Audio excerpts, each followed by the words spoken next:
गणेश चतुर्थी एक ऐसा त्योहार जो लोगों को भक्ति भाव से भर देता है। वैसे तो यह त्योहार पूरे देश में ही मनाया जाता है, लेकिन महाराष्ट्र का गणेशोत्सव अपने आप में खास है। महाराष्ट्र में हर तरफ बड़े बड़े पंडाल लगाए जाते हैं, जहां 10 दिनों तक विघ्नहर्ता भगवान गणेश की पूजा की जाती है। कहते हैं संकट में व्यक्ति के लिए सिर्फ भगवान ही एक सहारा होते हैं, और गणेश चतुर्थी का उत्सव इस बात की तस्दीक करता है। लेकिन क्या आप जानते हैं कि गणेश चतुर्थी पर मनाया जाने वाला गणेशोत्सव कैसे शुरू हुआ और किस व्यक्ति ने इस उत्सव की शुरुआत की?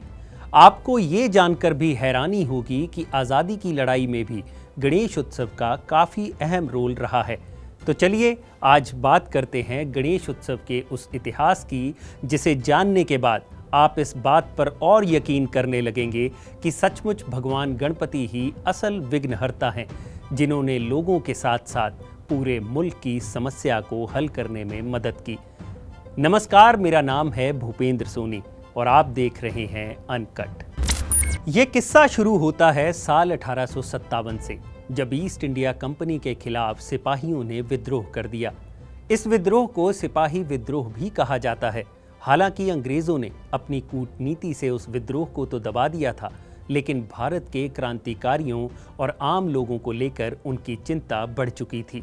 इस विद्रोह के बाद अंग्रेजी हुकूमत ने भारत में विरोध की आवाज़ों को दबाना शुरू कर दिया था, जिसके लिए ब्रिटिश सरकार साल 1892 में एक एक्ट भी लेकर आई, जिसे नाम दिया गया एंटी पब्लिक असेंबली लेजिस्लेशन 1892।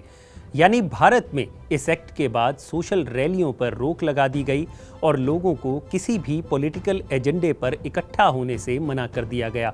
लेकिन इसी दौरान एक शख्स ऐसा था जो भारत की आज़ादी के लिए अपना जीवन समर्पित कर चुका था, जिसका जन्म 1857 के विद्रोह से महज 1 साल पहले ही हुआ था, और 1892 आते आते वो अंग्रेज़ों के खिलाफ चल रही मूवमेंट का सबसे अहम चेहरा बन चुका था।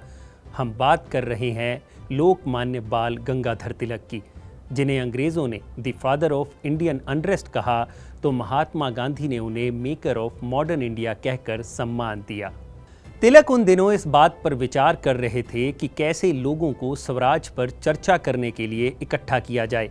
1890 के दशक में तिलक अक्सर चौपाटी पर समुद्र के किनारे बैठा करते थे, और वो इसी सोच में डूबे रहते थे कि अंग्रेज़ों के खिलाफ लोगों को कैसे जोड़ा जाए। इसके लिए उन्होंने धार्मिक मार्ग चुना। तिलक ने नोटिस किया कि भगवान गणेश सर्वपूजनीय हैं और उन्हें ऊंची जाति से लेकर छोटी जातियों तक के सभी लोगों द्वारा पूजा जाता है। तभी उन्हें गणेशोत्सव का विचार आया, ताकि ब्राह्मण और नॉन ब्राह्मण लोगों को एक साथ लाया जा सके, जिससे आज़ादी की लड़ाई में सबको एकजुट होने में मदद मिले। उस वक्त तक लोग घरों में ही गणेश चतुर्थी मनाया करते थे। तिलक ने सोचा कि क्यों ना गणेशोत्सव को घरों से निकालकर सार्वजनिक स्थल पर मनाया जाए, ताकि इसमें हर जाति के लोग शिरकत कर सकें। हालांकि कांग्रेस के नरम दल के नेता नहीं चाहते थे कि तिलक गणेशोत्सव को सार्वजनिक रूप से शुरू करें, जिसके पीछे सबसे बड़ा कारण था 1893 में पुणे में हुए सार्वजनिक दंगे।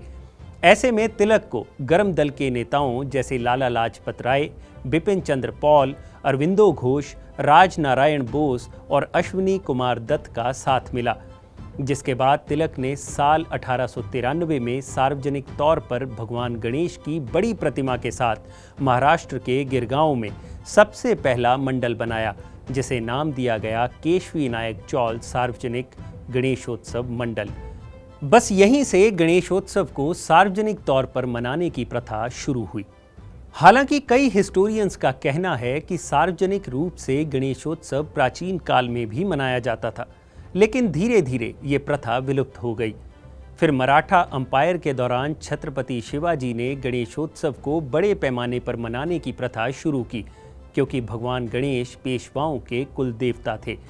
कहा जाता है कि ये प्रथा पेशवाओं के काल तक जारी रही और इसके बाद इस प्रथा का भी अंत हो गया। खैर, लोकमान्य तिलक द्वारा शुरू किए गए गणेशोत्सव का आयोजन ब्रिटिश इंडिया के दौरान बड़े पैमाने पर होने लगा।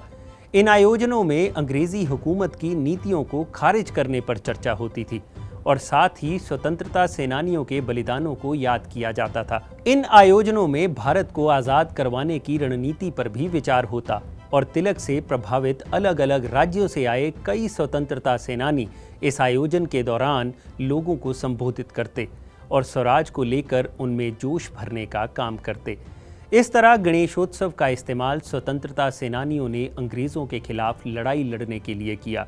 यही नहीं, 1897 में क्रूर ब्रिटिश अफसर WC रैंड को गोली मारने के बाद चाफेकर भाइयों ने अंग्रेजों से छुपने के लिए नागपुर में गणेशोत्सव आयोजन का ही सहारा लिया था। यानी अंग्रेजों से बचने के लिए भारत के वीर भगवान गणेश की शरण में आते रहे और इस तरह लोकमान्य तिलक ने भगवान गणेश की मदद से जिस स्वराज मूवमेंट को खड़ा किया, वो उनके इस दुनिया से चले जाने के बाद भी आज़ादी के दीवानों के लिए लोगों तक अपनी बात पहुंचाने का जरिया बनती रही।